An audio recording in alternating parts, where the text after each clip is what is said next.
సంజయ్ కుమారుడిపై వస్తున్న ఆరోపణల వ్యవహారంలో బీజేపీ ఎమ్మెల్యే పాయల్ శంకర్ స్పందించారు. రాజకీయంగా ఎదుర్కోలేక కొందరు పార్టీలు బండి సంజయ్ ప్రతిష్టను దెబ్బతీయడానికి తప్పుడు ప్రచారం చేస్తున్నాయని ఆరోపించారు. నిజాలు బయటకు రావాలని, సిట్ విచారణ జరపాలని డిమాండ్ చేశారు.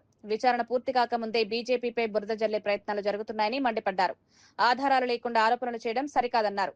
పోలీసులు వేగంగా విచారణ పూర్తి చేయాలని కోరారు. రాజకీయ ప్రయోజనాల కోసం కుటుంబాలను టార్గెట్ చేయడం ప్రజాస్వామ్యానికి మంచిది కాని వ్యాఖ్యానించారు. జనతా పార్టీని ఈ విషయంలో ఏదైనా ఇబ్బంది పెట్టాలని కొంతమంది ప్రయత్నం చేస్తా ఉన్నారు. విచారణ పూర్తి కాకముందే, వాస్తవాలు బయటకు రాకముందే ఒక కుటుంబం మీద, ఈ రాష్ట్రంలో ఎదిగినటువంటి ఒక బీసీ నాయకుని మీద కక్షగట్టి కొందరు మాట్లాడుతున్నటువంటి తీరు, కొందరు సోషల్ మీడియాని ఉపయోగిస్తున్నటువంటి తీరు కొంత బాధగా అనిపిస్తా ఉన్నది.